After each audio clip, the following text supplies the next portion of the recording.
Halo semua, dan selamat datang. Dalam beberapa menit ke depan, kita akan coba bedah barang-barang dasar-dasar dari salah satu teknologi yang paling mengubah dunia saat ini, kecerdasan buatan, atau yang sering kita sebut artificial intelligence. Pernah kepikiran nggak sih gimana caranya asisten suara di HP kita itu bisa ngerti banget apa yang kita omongin? Kok bisa seakurat itu? Nah, jawabannya ada di teknologi yang mau kita bahas tuntas hari ini. Oke, mari kita mulai bedah lebih dalam. Biar kita benar-benar paham, kita harus mulai dari akarnya dulu nih.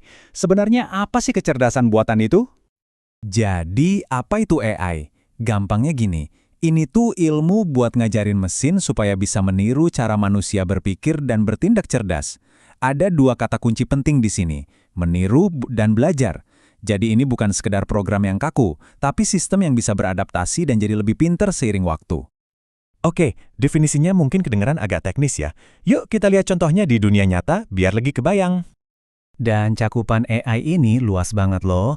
Di satu sisi ada hal yang praktis banget kayak ngajarin komputer ngenalin suara kita, teknologi yang kita pakai tiap hari kan. Nah, di sisi lain ada tantangan strategis yang luar biasa rumit.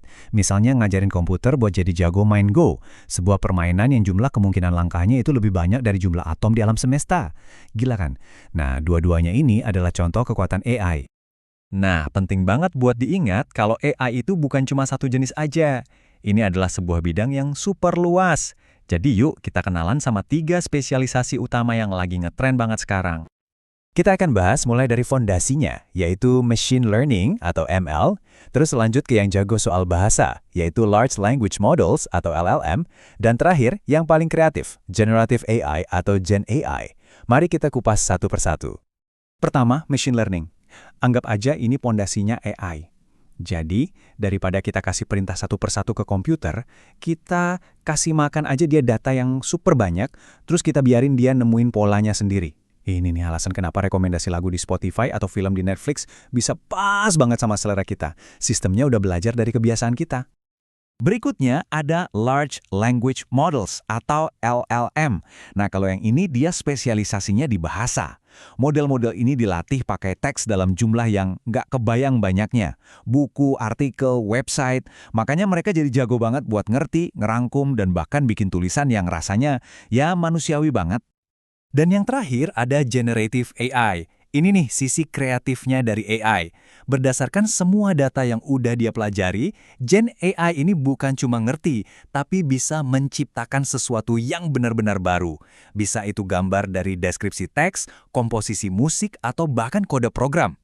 Jadi, kalau kita rangkum sebentar ya, machine learning itu soal belajar dari data. LLM itu jagonya soal bahasa.